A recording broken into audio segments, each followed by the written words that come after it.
से तातो न आवायं कोरुं शान्नाः घोरप्रलयाभ्यो वायान्नाः वासुधियाः सुशान्तिर्भवतु श्रीमन्महागणाधिपतये नमः। मंगलम भगवान विष्णु मंगलम गरुड़ध्वजा मंगलम पुंडरीकाक्ष मंगलम यतनो हरे पवित्रः पवित्रो वा सर्वावस्थांगतो विवा यस्मत् पुंडरीकाक्षं सभायाभ्यन्तरतुले पुंडरीकाक्षः पुराणो पुंडरीकाक्षः पुराणो पुंडरीकाक्षः पुराणो। हस्ते अक्षत पुष्पाणि आदाय पुष्प लेकर के श्री सीताराम भगवान का ध्यान करेंगे। सिंह पंचानन देवता को ध्यान करें।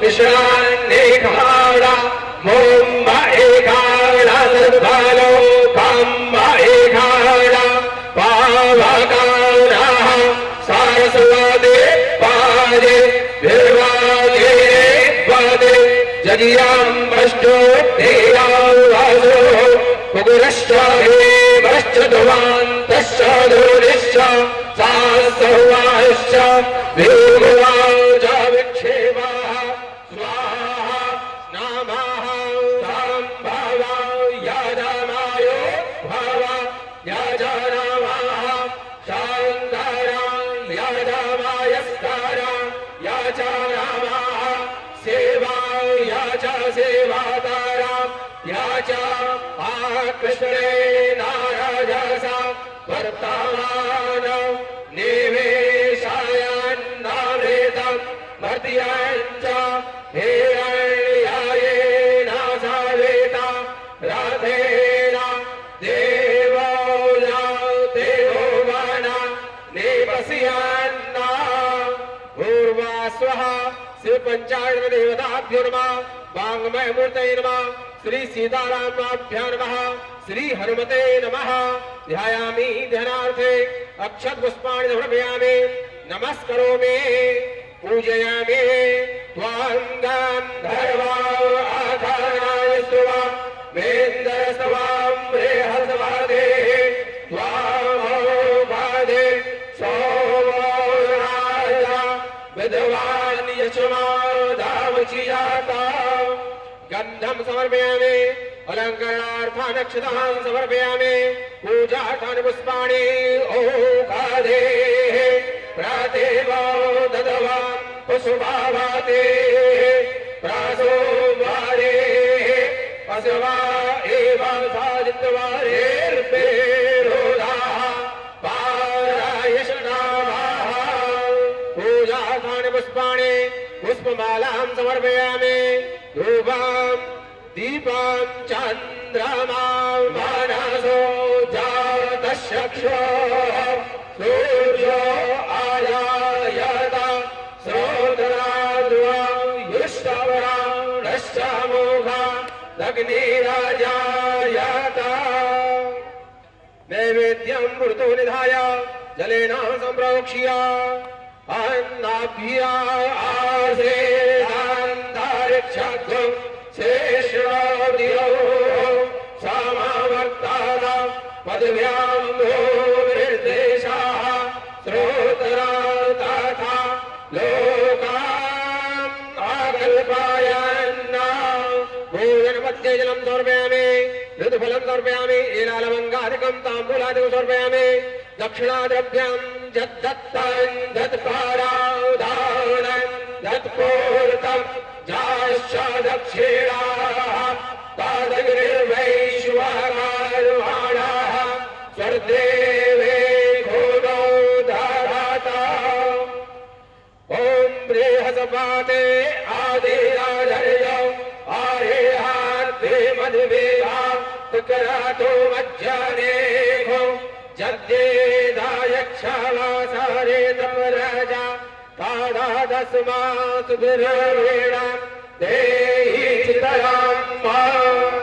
गुरुर्ब्रह्मा गुरुर्विष्णु गुरुर्देवो महेश्वरः गुरुः साक्षात् परब्रह्म तस्मै श्री गुरुवे नमः।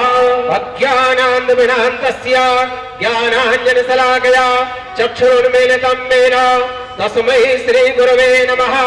नारायणं नमस्कृत्य नरं चैव नरोत्तमं देवीं सरस्वतीं व्यासं ततो जयमुदीरयेत्। भूर्भुवः स्वः श्री सीतारामाभ्यां नमः।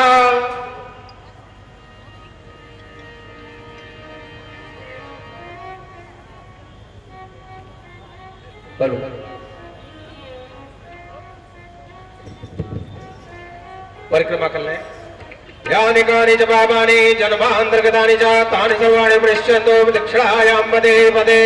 नमः सर्वसार्थाय जगदाधारे तवे साष्टांग प्रणामस्ते प्रयत्नेन मया कृता।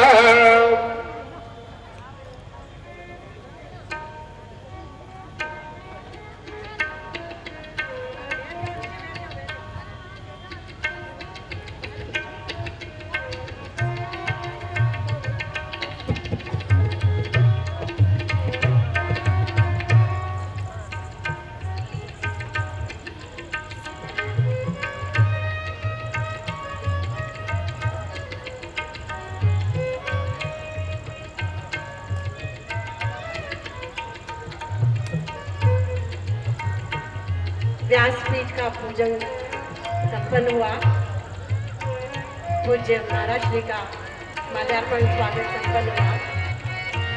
उपाध्याय परिवार द्वारा स्वागत पश्चात पुनः स्थान ग्रहण। सभी को पुनः अपना आसन ग्रहण करने हेतु निवेदन।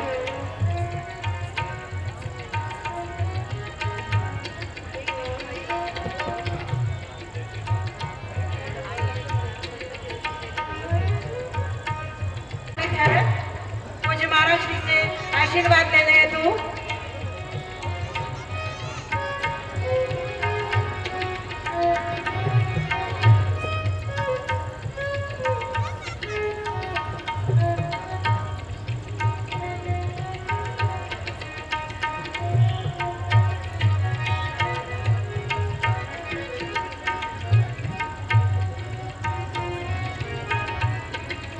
हमारे जीवन में सद्गुरु का होना अत्यंत ही आवश्यक है। जब भी हमारे जीवन में सद्गुरु पदार्पण होता है तो निश्चित ही हम सन्मार्ग पर चलने की चेष्टा करते हैं और अपने जीवन को सफलतम तरीके से व्यतीत कर पाते हैं। पूज्य गुरु जी के ज्ञान की गहराई सागर की तरह है। यदि हमें उस सागर की एक लहर भी मिल जाए तो उस एक लहर के साथ हम अपने जीवन का उद्धार कर पाएंगे और संभव होगा। जय श्री राम। आशीर्वाद के पश्चात व्यासपीठ को सादर नमन करती हूँ। पूज्य महाराज श्री के चरणों में वंदन नमन करती हूँ। पूज्य महाराज श्री से आपकी अमृतवाणी में आगे की कथा श्रवण करवाने हेतु सादर निवेदन। पूज्य महाराज श्री।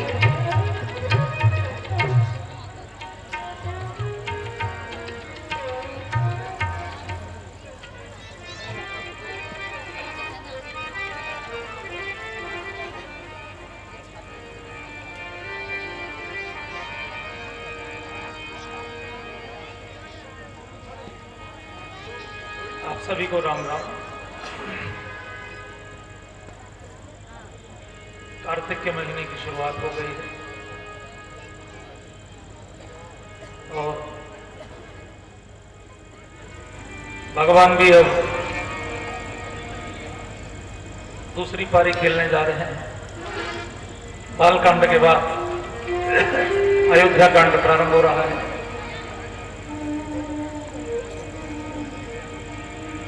रामायण को अगर 3 भागों में प्रमुख रूप से देखते हैं हम लोग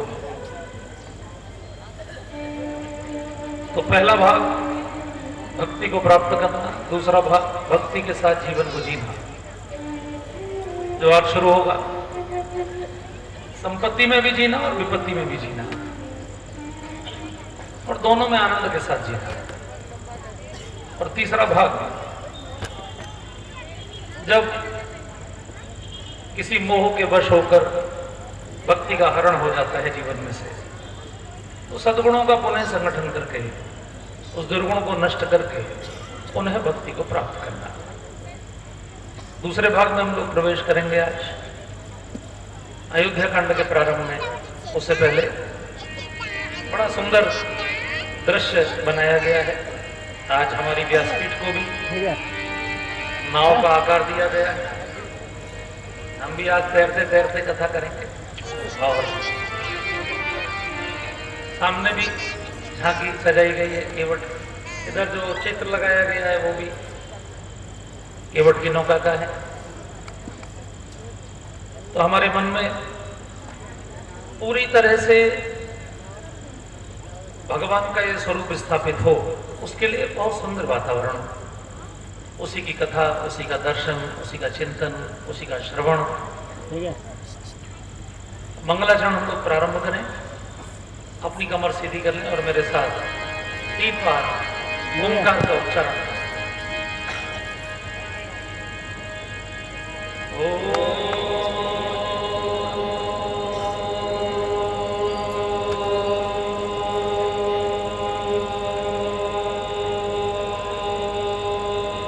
अब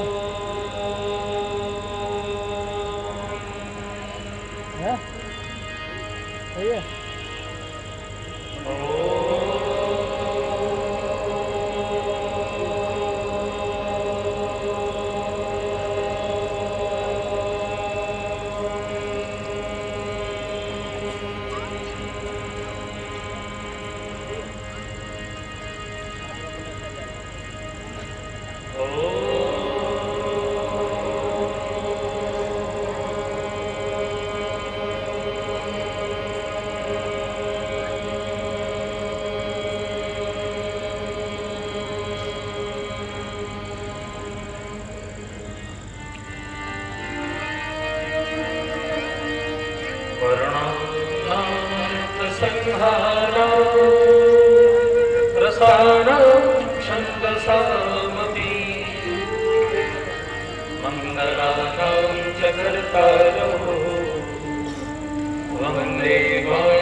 श्री रामदूतं शरणं प्रपद्ये। गजरामचंद्र भगवान की जय। श्री हनुमान जी महाराज की जय। श्री गुरु चरण सरोज निज मन मुकुर सुधार करुणा तुम्हार विमल यश जो जाय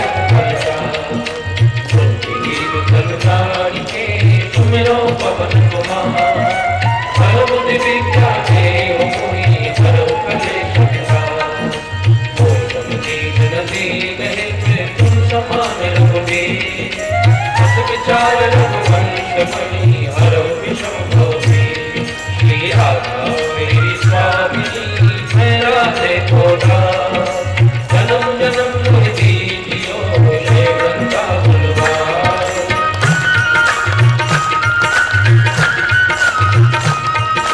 श्री राम जय जय राम श्री राम जय जय राम श्री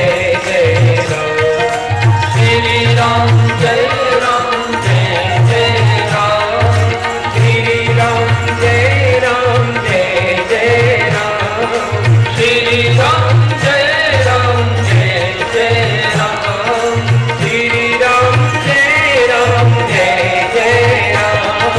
श्री राम जय राम जय राम श्री राम जय राम जय राम मंगल भवन मंगल हारी मंगल भवन मंगल हारी मंगल भवन मंगल हारी मंगल भवन मंगल हारी प्रभु दशरथ अजन बिहारी प्रभु दशरथ अजन बिहारी जय जय जय हनुमान गोसाई जय जय जय हनुमान गोसाई जय जय जय हनुमान गोसाई जय जय जय हनुमान गोसाई कृपा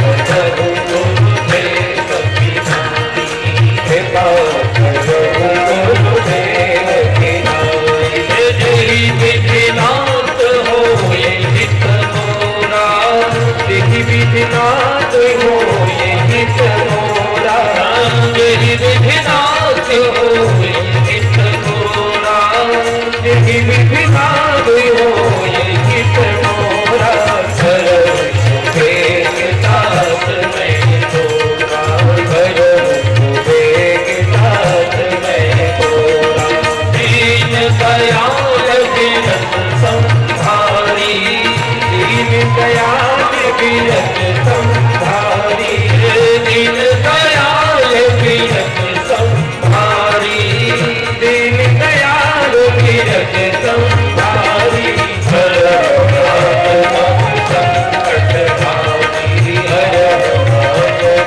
संकट हारी श्री राम जय राम श्री राम जय राम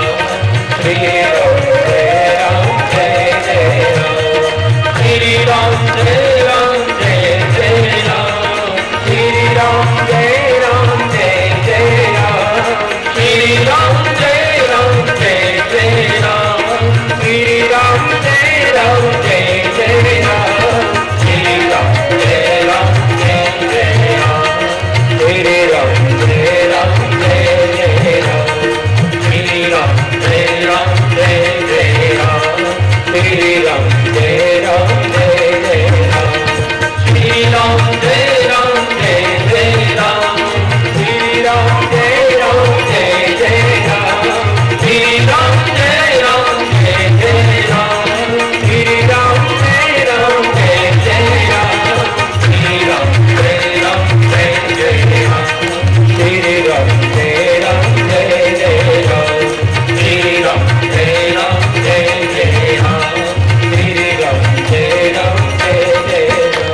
दासी मोरी सुहानी, सुजन जीवनी मोरी सुहानी,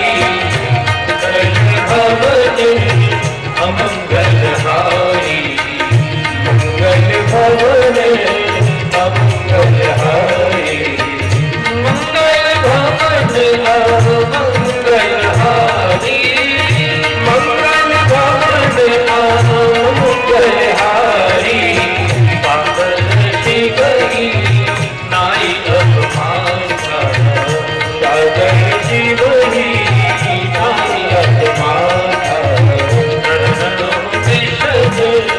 राम गुण गाथा, वर्णऊ विशद राम गुण गाथा, सागर की गई नाई अपमाथा, सागर की गई नाई अपमाथा। बोले श्री गणेश जी महाराज की जय, श्री सद्गुरुदेव महाराज की जय, गो स्वामी तुलसीदास जी महाराज की जय, सहज के आनंद की जय, सब संतन की जय, सब देवन की जय, श्री लिंग भगवान की जय, श्रीनाथ जी महाराज की जय, श्री सामरिया सेठ की जय। ओम नमः पार्वती पतये, हर हर महादेव।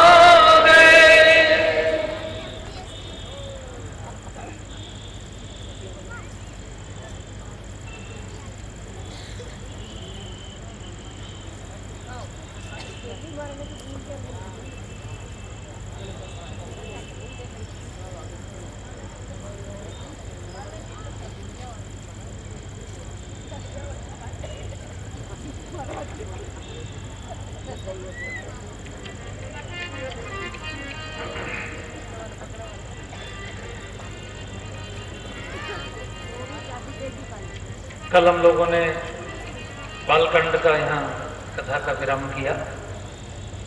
आज अयोध्या कांड का प्रारंभ हो रहा है। 5 दिन की कथा पूरी हो गई है। भगवान की कृपा से चित्तौड़ में इस समय उत्सव ही उत्सव है। एक और परम संत परम भक्त मीरा जी की स्मृति में उत्सव चल रहा है। दूसरी ओर मेला भी चल रहा है भगवान का विजय उत्सव का, और तीसरी ओर भगवत गुणगान की ये कथा भी चल रही है। भगवान के 4 नामों में से नित्य उत्सवो, नित्य सौख्यो, नित्य श्री, नित्य मंगला, ऐसे 4 नाम उनके कहे गए हैं। जहां नित्य उत्सव है, जहां नित्य सुख है, जहां नित्य श्री है, जहां नित्य मंगल है। और नित्य उत्सव तो वही समाज बना सकता है जिसमें उत्साह हो, क्योंकि उत्सव शब्द उत्साह से बना है। उत्स धातु है उसकी, जिसमें लगातार उत्साह हो, जिसकी बैटरी लगातार चार्ज हो। और लगातार चार्ज तो वही हो सकता है जो सीधे परमात्मा से जुड़ा हो। तो भारत का जो समाज है वो उत्सव प्रेमी समाज है। प्रतिदिन यहाँ कोई ना कोई उत्सव हम लोग करते हैं।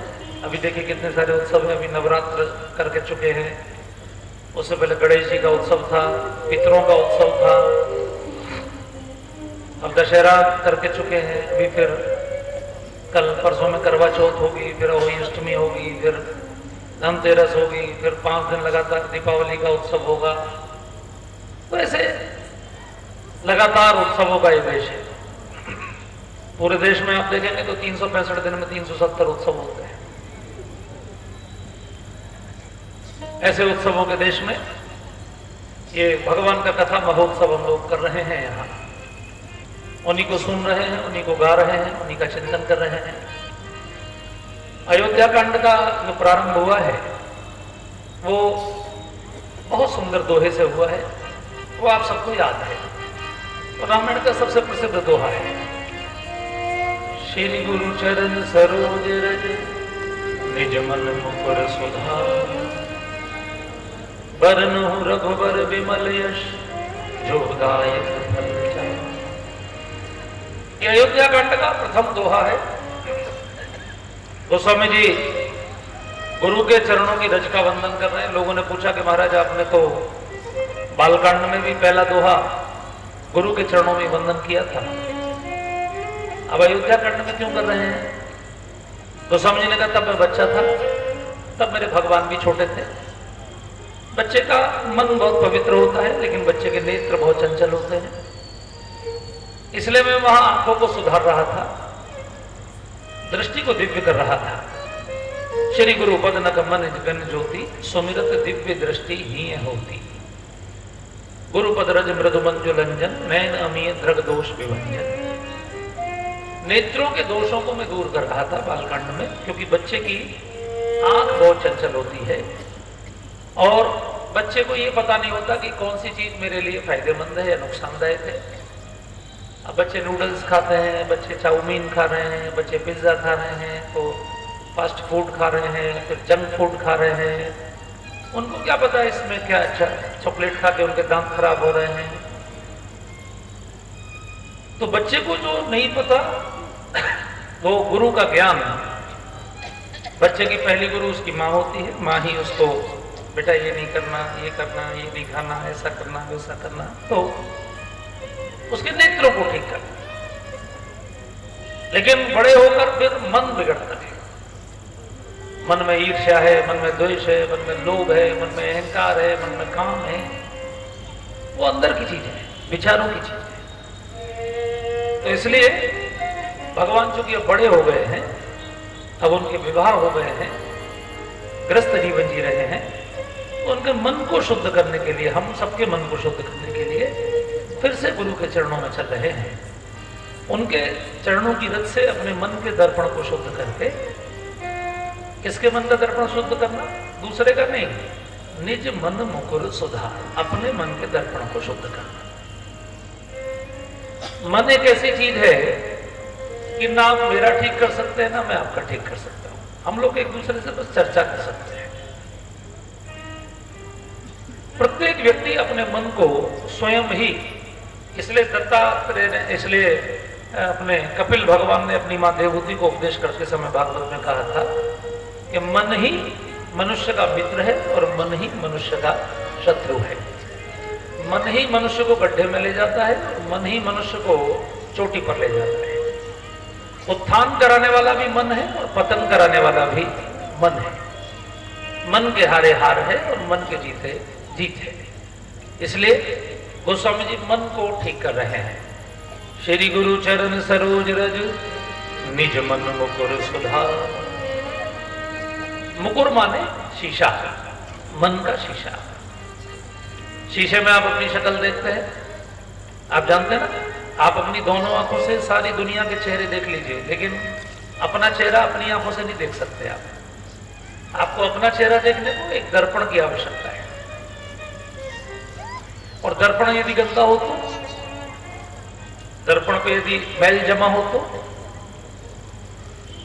कार आप चलाते हैं तो कार के दर्पण पे जब मैल जम जाता है तो उस पर वाइपर से पानी चला के फिर उसको साफ करते हैं। ऐसे मन का दर्पण भी यदि गंदा हो, जैसे हम अपने बाहर के चेहरे को शीशे में देखते हैं, वैसे अंदर के चेहरे को हम मन के शीशे में देखते हैं। हम अंदर से कैसे हैं, हमारे अंदर देवत्व तो बढ़ रहा है कि दानवत्व तो बढ़ रहा है, गुण बढ़ रहे हैं कि अवगुण बढ़ रहे हैं। ज्ञान के आधार पर हम उसका विश्लेषण करते हैं। इसलिए वो शीशा बड़ा साफ चाहिए, और वो साफ किया जाता है ज्ञान के द्वारा। अब आप देखिए, आप जितनी माताएं यहां बैठी हैं, आपको अनुभव होगा कि क्रॉकरी आपके घर में होती है। कोई भी मेहमान आता है, आप बढ़िया से बढ़िया बर्तनों में खिलाते हैं, फिर उनको मांझ के रख देते हैं। कितनी भी शीशे की अलमारी में रख दे, लेकिन एक सप्ताह बाद, 3 दिन बाद, 4 दिन बाद जब दोबारा प्रयोग करना हो तो उसको धोना पड़ता है, उसमें कुछ ना कुछ जम जाता है। That is called the oxide. वो ऑक्सीजन के संपर्क में जब भी आता है तो वो तांबा हो, चांदी हो, कोई भी धातु हो, उस पर कुछ ना कुछ जम जाता है। इतने अलमारी में रखने के बाद भी उस पर जम जाता है, और हमारा मन तो खुले वातावरण में रहता है। रोज अखबार भी पढ़ता है, चैनल भी देखता है, तमाम प्रकार की चर्चाएं, लोगों के गुण अवगुण सब देखते हैं। तो अपने मन पे भी कुछ ना कुछ मैल जमता है, उसको साफ करना आवश्यक है। इसलिए कहा गया कि रोज कोई ना कोई ग्रंथ पढ़ो, रोज कोई ना कोई मंत्र जपो, रोज कोई ना कोई ऐसा पवित्र कार्य करो, चिंतन करो, जिससे कि अपना मन रोजाना मंचता रहे। मन के दर्पण को शुद्ध करना और अपने मुखड़े को मन के दर्पण में रोज विश्लेषण करना, ये आवश्यक है। हमारे यहाँ एक गायक थे पहले, उनका नाम प्रदीप था, अब तो उनकी मृत्यु हो गई, लेकिन क्या गजब के उनके भजन होते थे।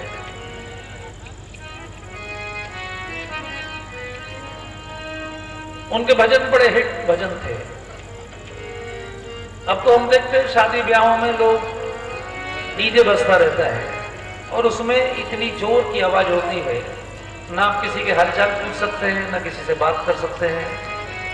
केवल कुछ नचकइयों के कारण उनके लिए अलग भी कहीं आप व्यवस्था कर सकते हैं नाचने की, तो पूरे फंक्शन का माहौल खराब हो जाता है।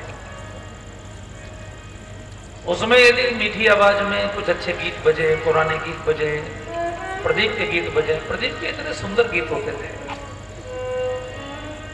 मंदिरों के ऊपर भी मैं देखता हूँ कि कैसे कैसे लोग कैसेट बजाते हैं, वो आजकल के पॉप म्यूजिक के आधार पर भजन भी वैसे ही हो गए, ज्यादा पैरोडीज करते हैं। लेकिन प्रदीप के गीतों में जो दम है वो तो एकदम सुंदर भजन ही है। ए मेरे वतन के लोग जरा आंख में भर लो पानी, उन्होंने गाया था, तो उनका एक बड़ा सुंदर गीत है, रे मुखड़ा देख ले प्राणी जरा दर्पण में, देख ले कितना पुण्य है, कितना पाप तेरे जीवन में, देख ले दर्पण में, रे मुखड़ा देख ले प्राणी जरा दर्पण में,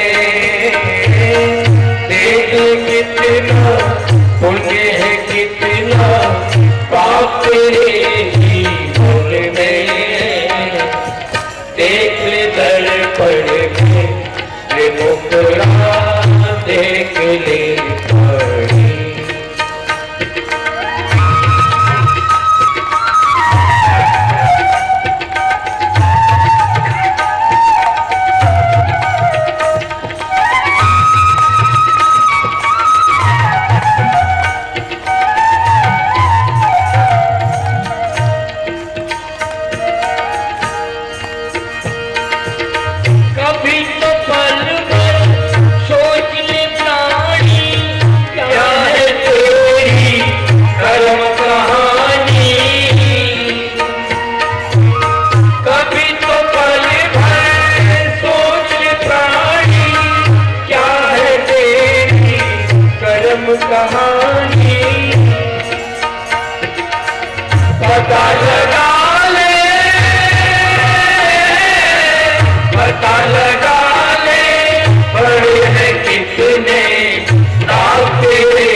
के धंधे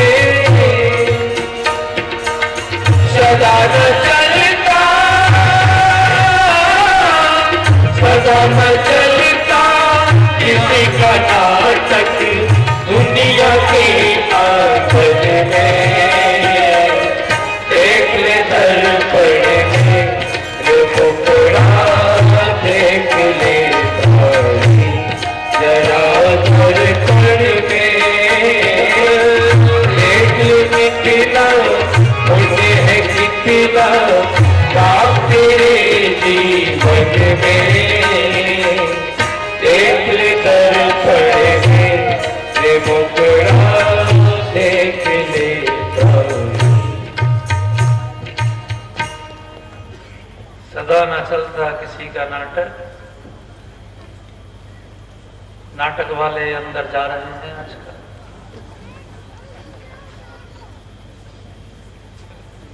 इसलिए भैया बड़ा गहरा दोहा है, रोज हम लोग इस दोहे को गाते हैं, लेकिन थोड़ा गहराई से गाएंगे तो और आनंद आएगा। श्री गुरु चरण सरोज रज निज मन मुकुर सुधार।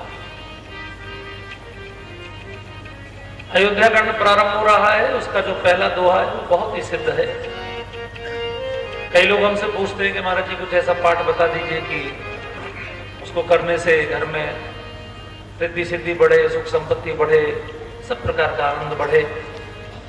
तो अयोध्या कांड का पहला दोहा हम लोग रोज स्वयं भी गाते हैं, आपसे भी आग्रह करते हैं कि आप भी इसको रोज गा सकते हैं। हमारे संतों की ऐसी मान्यता है कि बहुत सिद्ध दोहा है और इसको प्रतिदिन पाठ करना चाहिए। आपको ढूंढने में भी कोई दिक्कत नहीं होगी। जैसे ही आप अयोध्या कांड खोलेंगे सामने पहला दोहा होगा। आज हम आपके सामने गाते हैं, आप आराम से ताली बजा के सुन लीजिए और कल से अपने घर में गा सकते हैं। जब ते राम ब्याही घर आए, मंगल मोद बधाई, भुवन चारि दस भूधर भारी, सुब्रत मेघ बरसई सुकुमारी, तेरे संपत्ति नदी सुहाई, तुम्हारे आफत अम्बुदे कहो आई, मन गण तुझे अबोध सुंदर सकुभाती, कहीं न जाए कछु नगर विभूति, जनु एक दिय विरंज कर तूती, सब विधि सब पुनि लोक सुखारी, रामचंद्र मुख चंद्र निहारी, मुदित मातु सखु सखी सहेली, कलश विलोक मनोरथ तेरी, मंगल भवन अमंगल हारी, प्रभु दशरथ अजर बिहारी, सबके उर अभिलाष अस कहीं मनाई महेश, आप अछत युवराज पद राम ही देव नरेश। ये पहला दोहा जब से राम जी विवाह होकर आए हैं तब से पूरी अयोध्या में रिद्धि सिद्धि की नदियां दौड़ रही हैं। थोड़ा ग्रंथ का पाठ करते समय उसकी भावना पर भी ध्यान देना चाहिए। शादी के बाद 12 साल तक भगवान घर रहे, अयोध्या रहे। अब आप देखिए कि वो कोई सुखों में पल बढ़ के बड़े नहीं हुए हैं। जन्म लेने के बाद 6-7 साल की उम्र में वो गुरु के आश्रम चले गए, गुरुकुल में। जब गुरुकुल में बच्चे संस्कारित होते हैं तो वो बिल्कुल सामान्य बच्चे की तरह सामान्य व्यवस्थाओं में पलते बढ़ते हैं। जंगल से लकड़ी लाना, खेती करना, गाय चराना, गाय को दाना डालना, सब काम गुरुकुल में सिखाए जाते हैं। गुरुकुल कोई नौकरों से नहीं चलता, सारी व्यवस्थाएं स्वयं होती हैं। और चाहे छोटे आदमी का बच्चा हो, चाहे बड़े आदमी का बच्चा हो, पैसे वाले का हो, चाहे राजा का हो, कृष्ण सुदामा सब एक साथ पढ़ते हैं। उसके बाद भगवान लौट कर आए तो फिर विश्वामित्र के साथ चले गए। जंगल में उनका पल, आप देखते ना जो लोग बिल्कुल प्राकृतिक वातावरण में पलते हैं बहुत मजबूत होते हैं। इसलिए खिलाड़ियों को देखिए, 100 मीटर फर्राटा में कौन नंबर 1 पर आते हैं? कभी हुसैन बोल्ट होते हैं, तो कभी ब्लैक होते हैं, तो कभी वो लोग जो जंगलों में से आए हैं। जो कोठियों में पलने वाले बच्चे हैं वो तो वैसे ही गेंदे के गमले के फूल होते हैं, वो कहां बोल पाते हैं। तो भगवान शादी के बाद 12 वर्ष अयोध्या में रहे और इतने श्रेष्ठ गुरुओं के साथ रहने के कारण उन्होंने इतना काम किया। एक अच्छा कोई व्यक्ति यदि पावर में आ जाता है तो वो जनता की भलाई के कितने काम कर सकता है। भगवान ने इतने काम किए होंगे कि लोगों के जीवन में सुख और संपन्नता आ गई, रिद्धि सिद्धि आ गई, आनंद ही आनंद बरसने लगा। एक पॉलिसी से अर्थव्यवस्था चरमरा जाती है, अच्छी पॉलिसी से अर्थव्यवस्था आगे बढ़ जाती है। अब आप देखिए हिंदुस्तान और जापान, हिंदुस्तान के बाद जापान स्वतंत्र हुआ, लेकिन अब जापान दुनिया की नंबर 1 अर्थव्यवस्था है। अमेरिका भी उससे पैसा उधार लेता है और एक हम है। झंझट हुआ पड़ा है, कभी नोटबंदी, कभी जीएसटी, कभी ये कभी वो, पूरी व्यवस्था चौपट हो गई है। अच्छे दिन आ गए। थोड़ा सा व्यक्ति जब समाज के बीच में रहकर आगे बढ़ता है और समाज की भलाई के लिए सोचता है, तो उसकी नीतियों से, उसकी नीतियां गलत है कि सही है, ये केवल भाषण से समझ में नहीं आएगा। ये समझ में तब आएगा जब समाज में रिद्धि सिद्धि की नदियां बहने लगे। रिद्धि सिद्धि संपत्ति नदी सुहाई, उमगी अवध अम्बुद कहूआई। रिद्धि सिद्धि की नदियां अयोध्या की ओर दौड़ रही है। पूरी अयोध्या सब प्रकार से सुंदर हो गई, शुचि अमोल सुंदर सब भांति।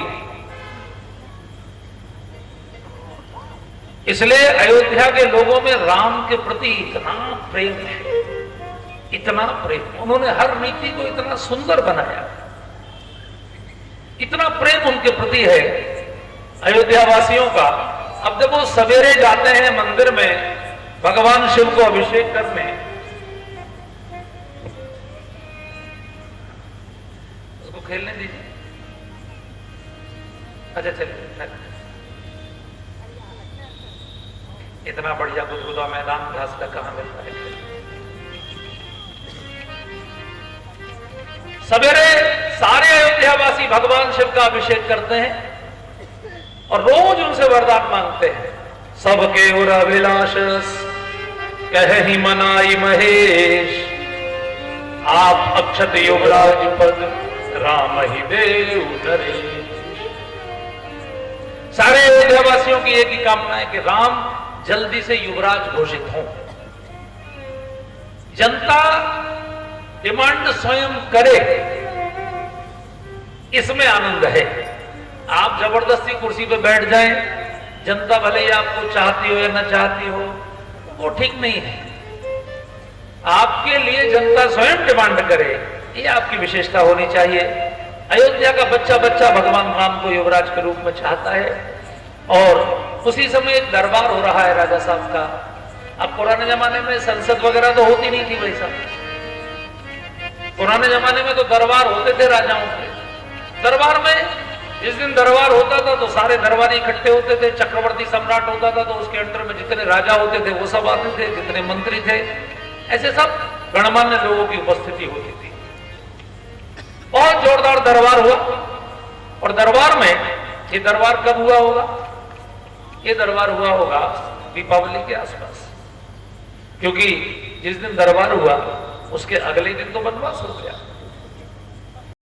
यानी दीपावली वाले दिन कार्तिक अमावस्या को दरबार हुआ होगा, है ना?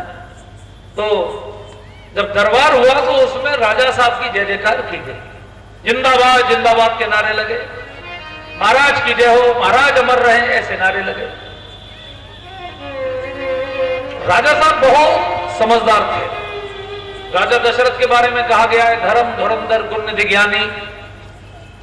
उन्होंने देखा ये लोग मेरी जय जयकार क्यों कर रहे हैं, कोई किसी की प्रशंसा क्यों करेगा। उन्होंने तुरंत अपनी जेब में से एक शीशा निकाला और शीशे को देखा। ये उनकी आदत में है और मैं आपसे निवेदन करूंगा, ये जो कथा आप लोग सुन रहे हैं आप भी अपनी आदत बना लीजिए। जब भी कोई आपकी प्रशंसा करे एक बार शीशा निकाल के देखिए। कौन सा शीशा? मन का शीशा। अपने मन के शीशे में चिंतन करिए, ये भाई साहब मेरी तारीफ क्यों कर रहे हैं, तो समझ में आ जाएगा। क्योंकि राजा की तारीफ कोई तभी करेगा जब राजा किसी का कल्याण करेगा, जब राजा किसी का स्वार्थ सिद्ध करेगा या राजा किसी के ऊपर परोपकार करेगा। तो राजा साहब ने शीशा निकाल कर देखा और उनको दिखाई पड़ा कि उनका मुकुट जो था वो टेढ़ा हो गया था। बहुत प्यारी चौपाई है।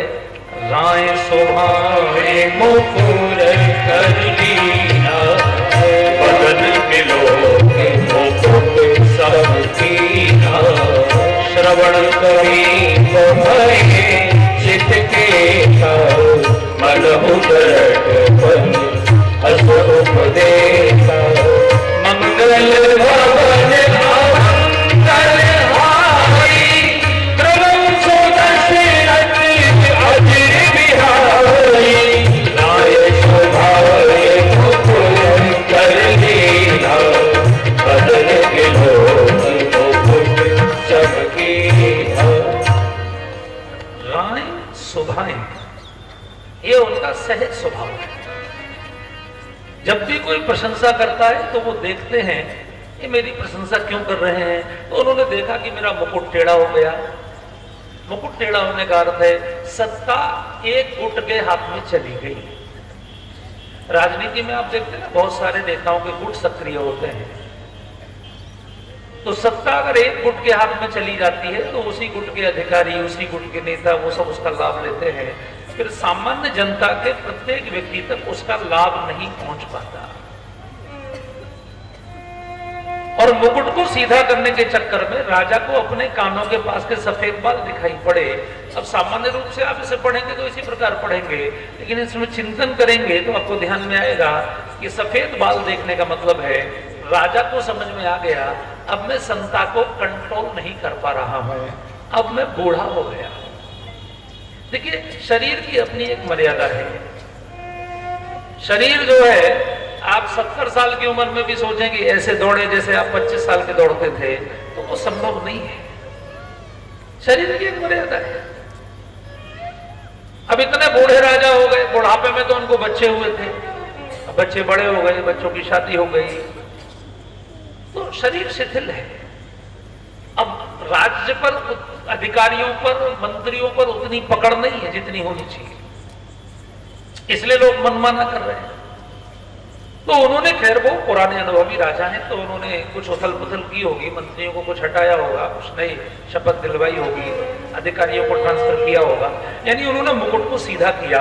लेकिन वो सीधा करने के चक्कर में उनको समझ में आ गया अब मैं बूढ़ा हो गया हूं। तो कानों, राजा के कान में राजा के सफेद बालों ने उपदेश किया। क्या उपदेश किया? अब आप बूढ़े हो गए हैं, इसलिए अब आप राज्य को त्याग दीजिए और राम को युवराज बना दीजिए। नृप युवराज राम कहूं देहु, जीवन जन्म लाभ किन लेहु। ए राजा, ये कब तक राजगद्दी पर बैठे रहोगे भाई? इसे त्यागो, जीवन का भी लाभ लो और जन्म का भी लाभ लो। जीवन किसका होता है और जन्म किसका होता है, इसको थोड़ा ध्यान से देखिए। जन्म होता है शरीर का, शरीर का जन्म होता है तो शरीर की मृत्यु भी होती है। जीवन होता है आत्मा का, आत्मा का ना जन्म होता है ना मृत्यु होती है। आत्मा केवल शरीर चेंज करती है। इसलिए सफेद बालों ने उनके कान में कह दिया कि अब आप जीवन और जन्म दोनों का लाभ लीजिए, अर्थात शरीर से भी इसी जन्म में भगवान का दर्शन करिए और आत्मा को भी मोक्ष की तैयारी करवाइए, दोनों का लाभ लीजिए। ये किसने उपदेश किया? सफेद बालों ने। अब सफेद बाल कोई बोलते हैं क्या? आप में से कुछ बुद्धिमान बैठे होंगे तो वो कहेंगे साहब ये तो बेकार की बात है, सफेद बाल कोई बोलते हैं क्या? बोलती हर चीज है, सुनने वाला चाहिए। दत्तात्रेय जो सबसे बड़े गुरु हैं योगियों के, उन्होंने 24 गुरु बनाए, भागवत में कथा है। उन्होंने अग्नि को गुरु बनाया कि अग्नि को दुनिया में कोई भी अपवित्र नहीं कर सकता, अग्नि को पावक बोलते हैं। मनुष्य को अग्नि जैसा होना चाहिए, जो भी अग्नि के संपर्क में आता है अग्नि उसको पवित्र कर देती है, अग्नि को कोई अपवित्र नहीं कर सकता। ऐसा ऐसी सीख उन्होंने अग्नि से प्राप्त की। उन्होंने वायु से सीखा, वो दुर्गंध में होके जाए चाहे सुगंध में होके, लेकिन ना वो दुर्गंध लेके जाती ना सुगंध लेके, दुर्गंध को भी छोड़ देती है और सुगंध को भी छोड़ देती है। मनुष्य को निस्संग होना चाहिए। निस्संगत्वम निर्मोहत्वम भज गोविंदम भज गोविंदम। वायु को उन्होंने गुरु बनाया, उन्होंने कबूतर को गुरु बनाया, क्योंकि वो शिकारी के दाने के लालच में शिकारी के जाल में फंस जाता है।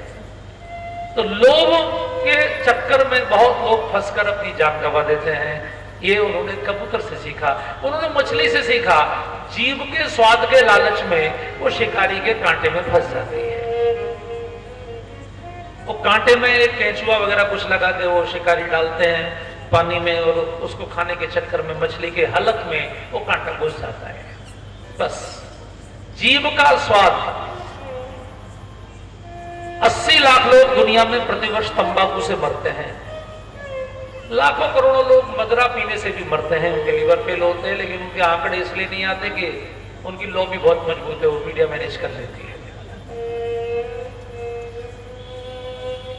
हम जैसे पंडित लोग यजमानों का घी और मिठाई खा खा के मर जाते हैं, क्योंकि हमारा भी जीभ पर कंट्रोल नहीं होता। जीभ के स्वाद के चक्कर में बहुत लोग मरते हैं। दत्तात्रेय ने मछली को गुरु बनाया, उन्होंने 24 गुरु बनाए।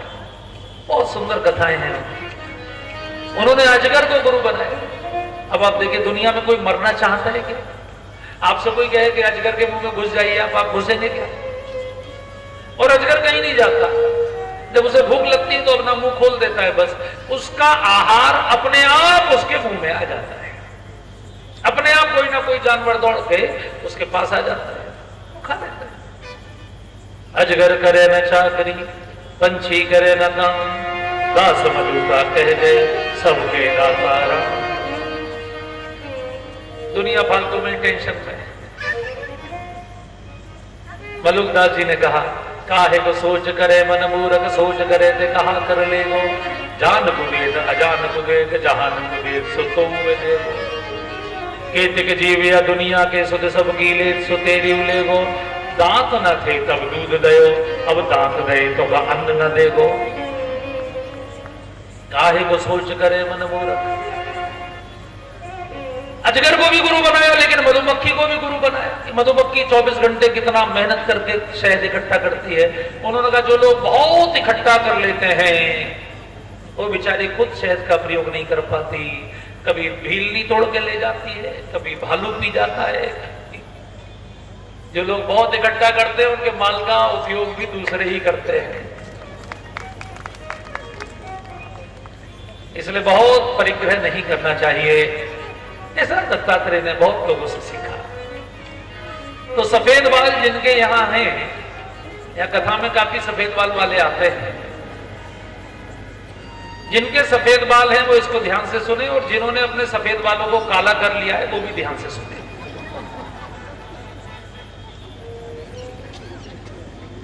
ये कथा उनके लिए है कि भाई कब छोड़ेंगे आप?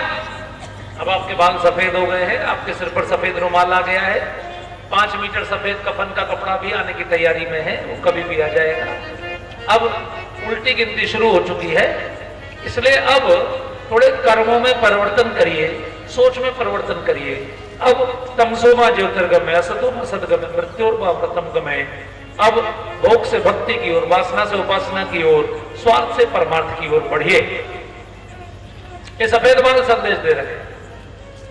राजा दशरथ इनको दर्पण में देख रहे हैं, और ये सफेद बाल आप हमेशा अपने मन के दर्पण में अपना चेहरा देख सकते हैं, और अपने मन में ये विश्लेषण कर सकते हैं कि मैं अंधकार से प्रकाश की ओर, असत्य से सत्य की ओर बढ़ रहा हूं कि नहीं बढ़ रहा हूं।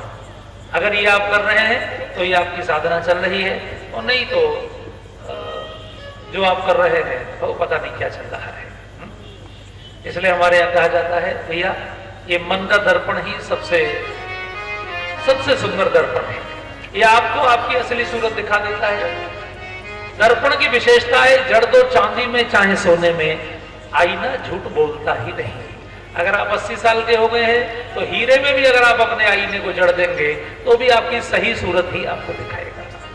अगर मन आपका ज्ञान से संपन्न है तो आपको सही दिशा ही दिखाएगा। इसलिए ये भी गाया जाता है, तो रमन दर्पण कहलाए, तो रमन दर्पण कहलाए, तो रमन दर्पण कहलाए, तो रमन दर्पण कहलाए।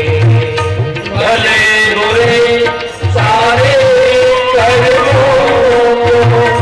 देखे और दिखाए, तो रमन दर्पण कहलाए, तो रमन दर्पण कहलाए।